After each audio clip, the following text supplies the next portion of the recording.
শুভ দুপুর বন্ধুরা, কেমন আছো সবাই? আচ্ছা, আজকে করছি পাবদা মাছ কালো জিরে কাঁচা লঙ্কা টমেটো পেস্ট দিয়ে। ঠিক আছে বন্ধুরা? তো তোমরা নিশ্চয়ই জানো পাবদা মাছ ভাজতে একটা ভালো ট্রিক আছে। সব ভেজে ভেজে তুলে রেখেছি।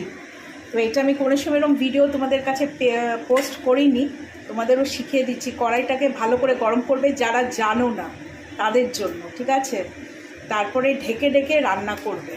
তো ঢেকে ঢেকে রান্না করেছিলাম, একটাও মাছ ভাঙেনি যেহেতু কড়াইটা খুব গরম ছিল।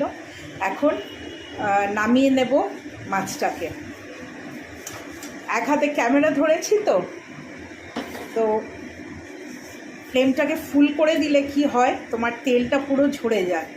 তো ফ্লেমটাকে ফুল করে দিয়েছি।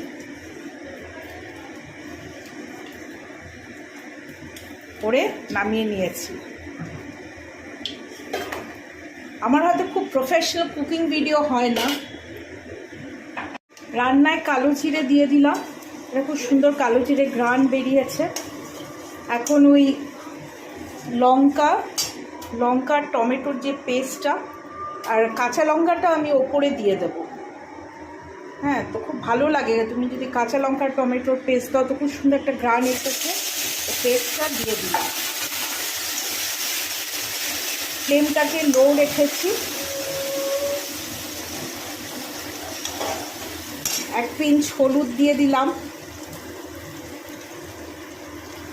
পিঞ্চ বলবো না, ওই 1 টিস্পুন হলুদ দিলাম। আর এই রান্নায় না, পাবদা মাছের রান্নায় জিরে দেবে, ধনে দেবে না, তাহলে টেস্টটা ভালো আসে না।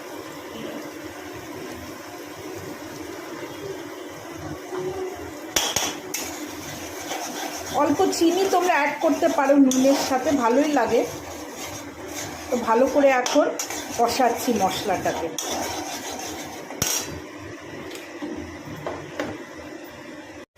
বন্ধুরা, মশলাটা খুব ভালো করে কষিয়ে নিলাম।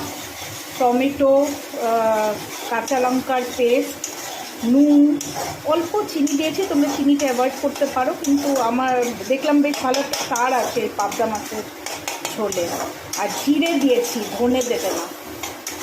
তো খুব ভালো করে কষিয়ে নিলাম, তেলও ছেড়ে গেছে মশলার থেকে। এখন ওয়ার্ম ওয়াটার দিয়ে দেবো। যে কোনো রান্নাতে যদি তুমি হালকা উষ্ণ গরম জল দাও না, রান্নার টেস্টটা অনেকটাই বেড়ে যায়।